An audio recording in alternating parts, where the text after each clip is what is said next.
Okay, so here we are for a race at Zandvoort.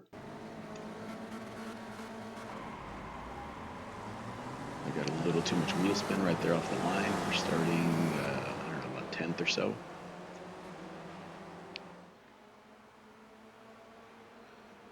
So the car behind me, that 9 car, got in front of me by the time we made it to turn 1. Pay attention to the black car behind me. This is second highest I rating in the race. Looks like he skipped qualifying or maybe made a mistake in qualifying and didn't get a lap.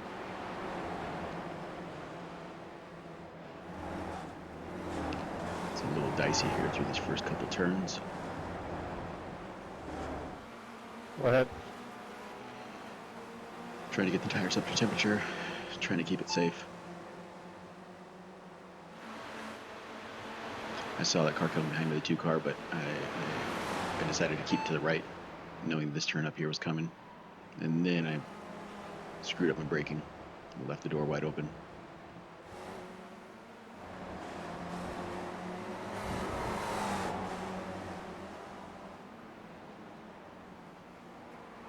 This turn right here is a little tricky. You're downshifting a couple times while on the brakes.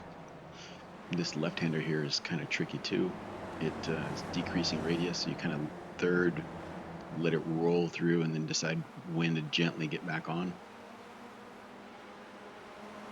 I'll probably lose time through there to most of the other top guys.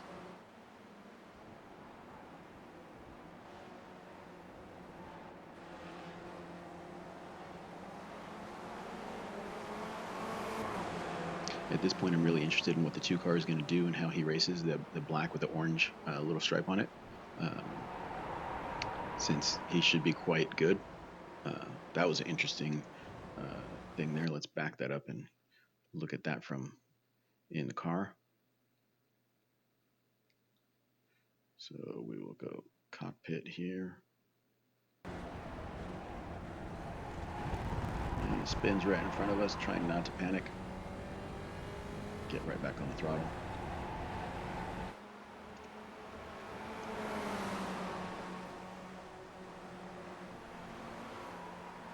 Got all kinds of chaos around us.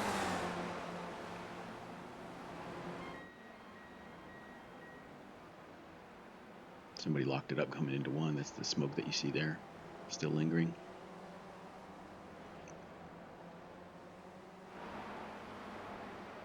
So he outbraked me going into 1. I saw he had the inside line. But let's look at it again from like in car. We'll look at it from gyro cam. Okay. So we brake a little later, and he comes right through into the middle of the track. So it's a good thing that I was kind of out of the way, because he would have taken us both out. It's not very safe.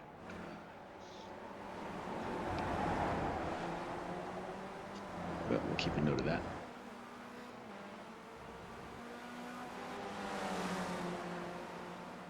You always pay attention to how other drivers race you.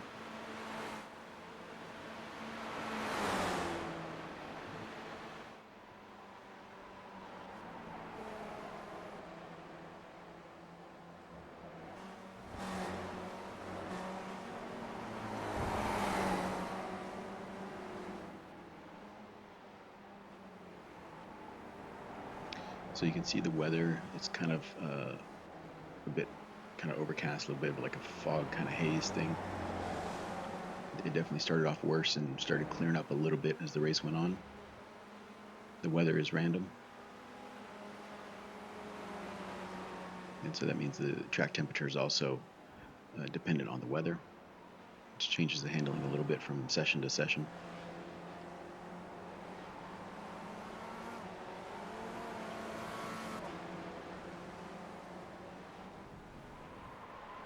So I'm just trying to keep in touch with the 2 car, figuring, okay, this guy's good, he should make it towards the front. Somebody else had spun there. Those are always kind of fun to see in real time, like what's going on. So I'll go to chase view. So you can see we're coming into this turn here. 3 cars up, 2 cars up, somebody loses it. Oh, 2 car hits him. I left off just enough to make it through there, but try to keep my momentum up.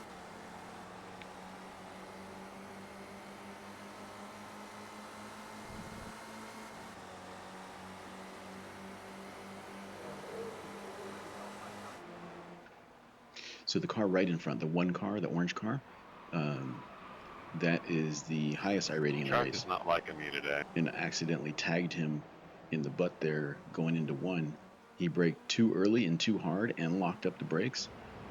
So I just didn't expect that. Nice jump. Like, I could tell he had damage, but I just didn't expect him to basically almost come to a stop in the middle of that turn, it felt like. Oh, I like the noise. So at this point, I'm looking to see who to follow. I definitely am thinking about following the 2 car, but I'm ready to change my mind if I need to. And that was a lot of fun. Let's look at that from in car. Okay.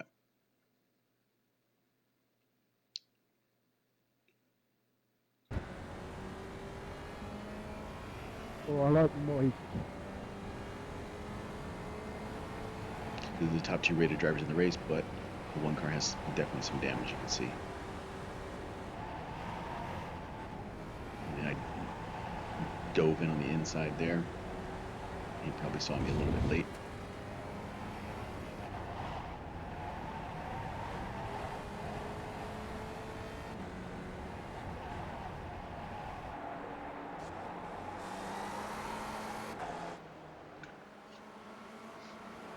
You can see the 2 car has a little bit of damage on the front as well. I should have a tiny bit of damage on the front of my car as well from hitting the back of the 1 car. But it looks pretty minimal. I can't really see any of it. It definitely didn't seem to affect the handling. The car still fell fast.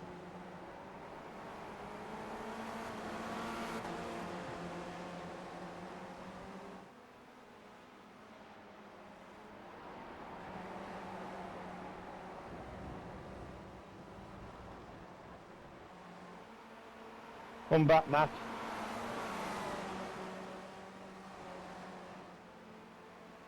Here, I'm just trying to stay close enough and also get a good draft down the front straightaway here. Well done, Jay. Good pass. Eyes front. That message was erroneous. There was no pass.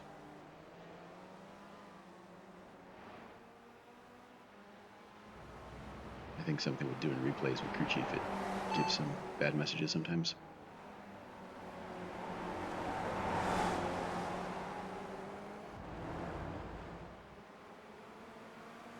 So I'm trying my best. I'm also trying to see what line the 2 cars take in front of me, just thinking I can learn something. What's he doing different?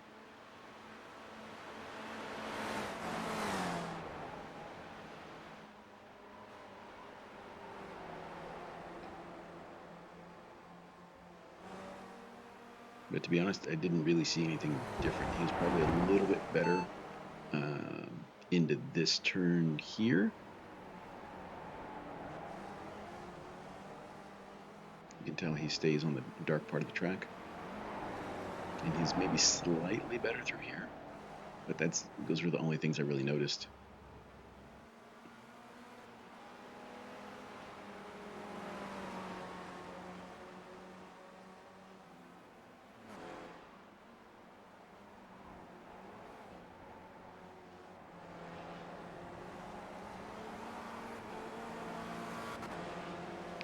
Which to me was encouraging. I mean, I felt like I wasn't off by much.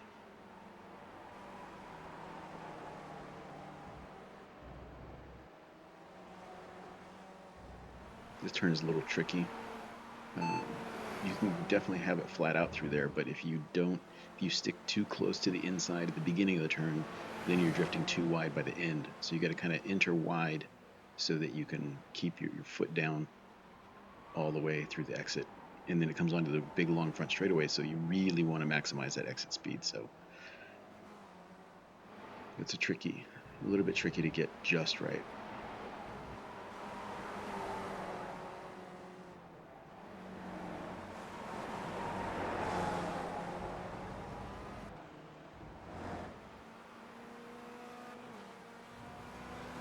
Let's see what lap we're on. We are on 5 of 14.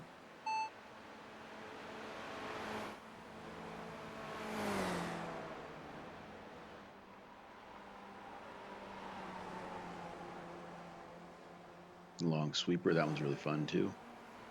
You can carry a lot of speed if you do it just right. Cheers, brother. One thing I did learn from the guy in front of me, Stefan, going through there, he was taking a narrower, like a more inside line on entry. And I had previously been taking a wider line on entry, so I changed it and started taking that narrower line on entry, and I felt like it was a little faster and gave me a little more margin of safety on exit. This one is a bit tough. You really want to be Speak more over those clearly, I can't curbs. hear you.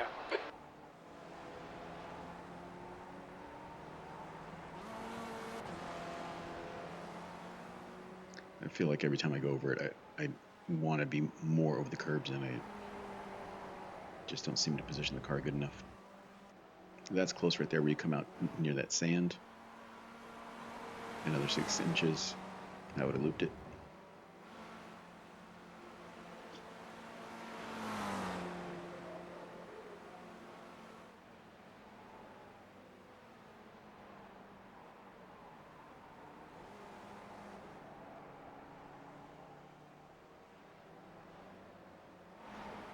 All right, let's speed things up here a little bit. There's some action here, I think, at some point, but I'm not sure exactly what lap it was on.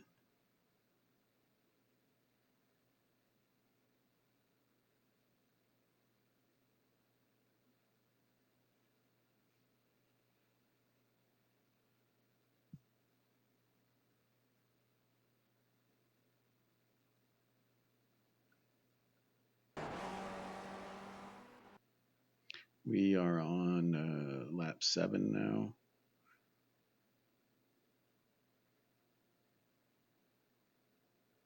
Oh, we did miss something. The car that was in front of me, the 2 car, Come on, looped Daniel. it there at some point. And so I got by him when he was getting things gathered back up. So the 2 car and the 1 car behind me, you can see him back there battling for position a little bit. We can check that out and see what happens with these guys. Oh, it looks like the 2 car got by the 1 car already. So he's quicker than me. You can see there's a gap right there, but at some point he closes it back down. I think it was mainly through this turn here. He was quicker.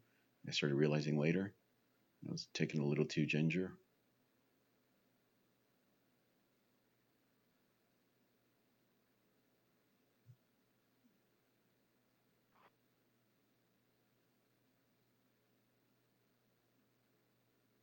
Whoop. I went a little wide there, but saved it.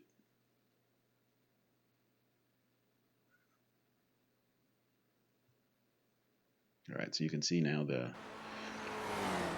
2 cars getting closer. He's closing down that gap.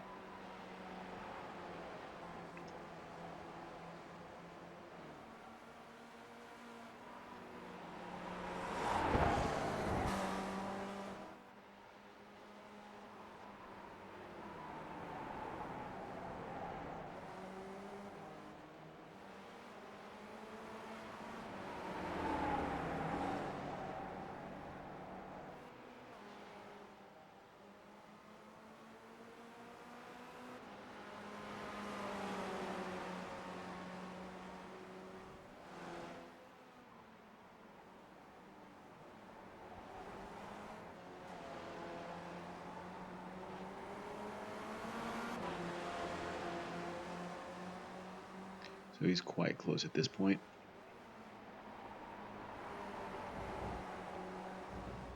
We've got another car spun in front of us there.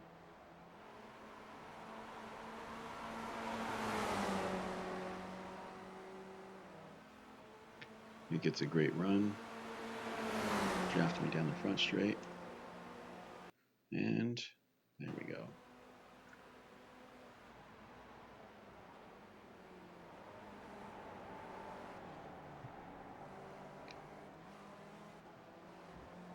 not much to do there. I'm not going to try to block down the straightaway or anything like that. So it's just a matter of trying to keep close. Not too wide of an entry there. Just trying a little bit different line. Didn't work.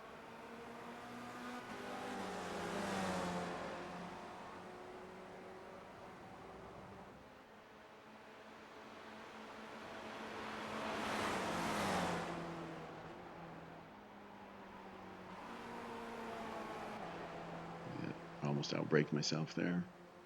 So I was running quite wide through there, trying to carry more Oh, speed, Ian, that but was a good race back. didn't really help. La madre que te parió, JB, tío. La madre que te... Hey!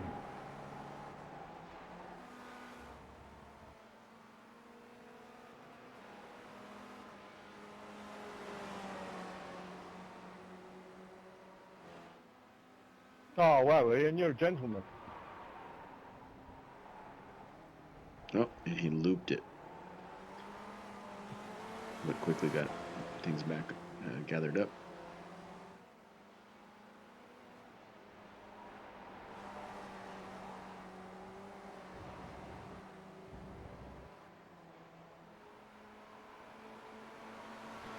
So I was on the inside curb there.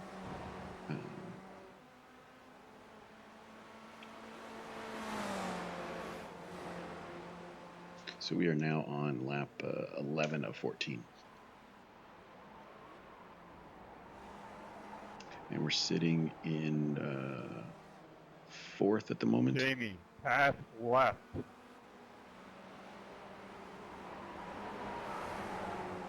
Started about 8th or so.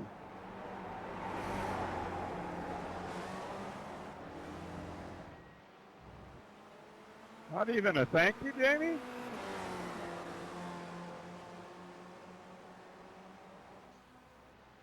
How rude. I don't know what these guys are talking about on the radio. Something happened somewhere else on the track. Didn't involve us.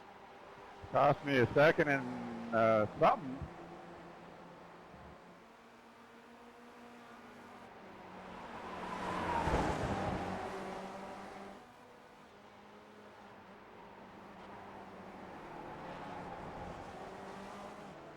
It makes up a little bit of ground there. And there for sure. He got into that turn a little harder. And I saw him pull up on the inside here. So I went ahead and stayed a little farther out. Knowing we're coming up on a right-hander right here. And I'm going to have to drive around the outside. Which he wasn't willing to do.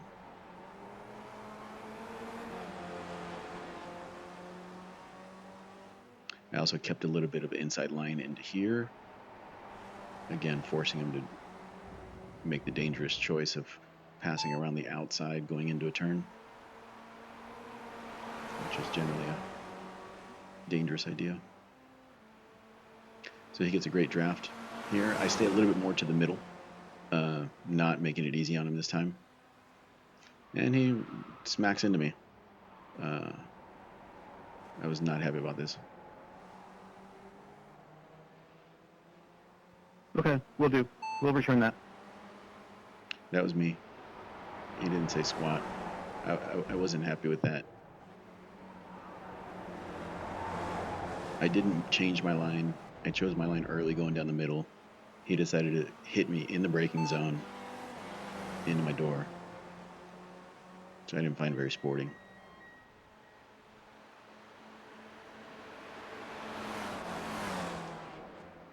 He had the inside of the track. He had the outside of the track. I don't see why he had to barge into me. It's completely avoidable. And the rule is the overtaking car needs to avoid making contact. You gotta overtake safely. And I wasn't changing my line, so like I wasn't moving around. So that's completely on him.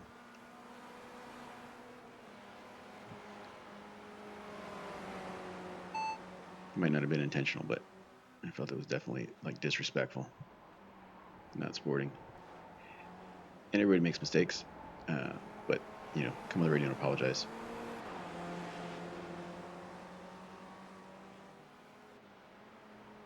I think just a quick sorry about that, didn't mean to touch you,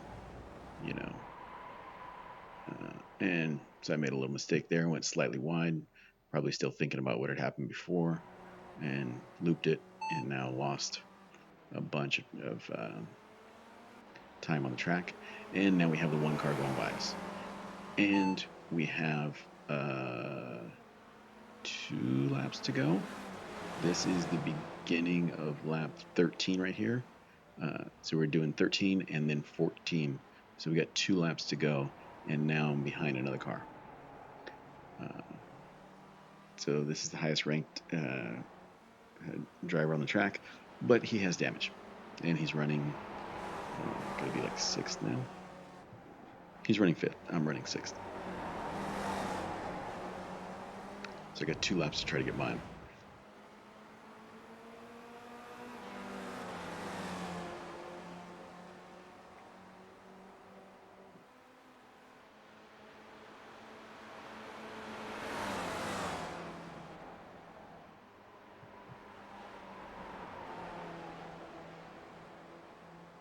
So he has damage, which is going to slow him down. But he's also been driving with that damage for almost the entire race, or a lot of the race. So he knows what effect it's having on the car, and has adjusted his driving to account for it. Because he's still pretty quick.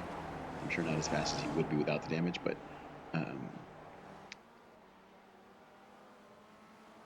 he also, is going to want to try to still not lose as many positions as he can. So he's compromising his line, I believe, braking a little differently, just trying to drive around the issues with the car.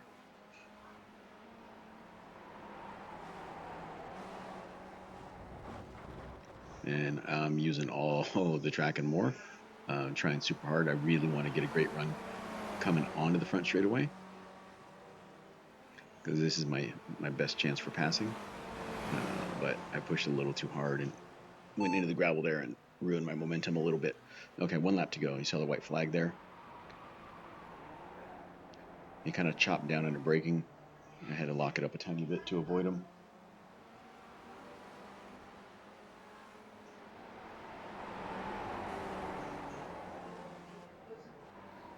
So here we go. We are on the last lap. On the last lap, half a lap to go. Close enough to get a little bit of a draft, but definitely know we need to make the pass. He's not going to make a mistake, I don't believe. Got to outdrive him here somehow.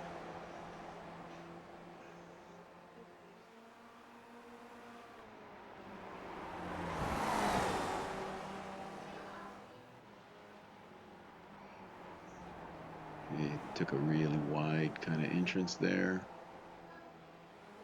I think he's having trouble turning the car.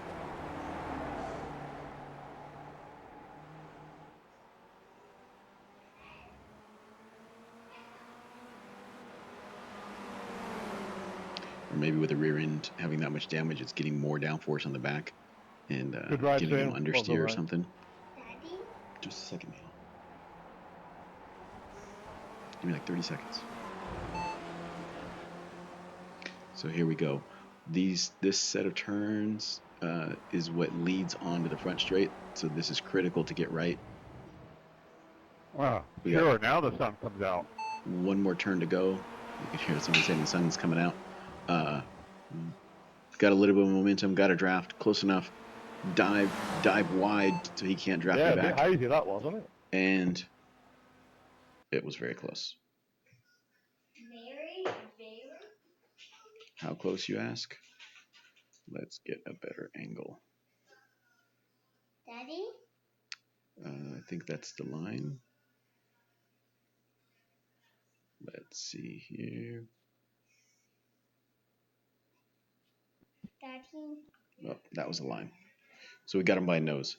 It turned out to be 3/100ths of a second for the position, for 5th. So, Daddy, do you thanks for watching. tighter?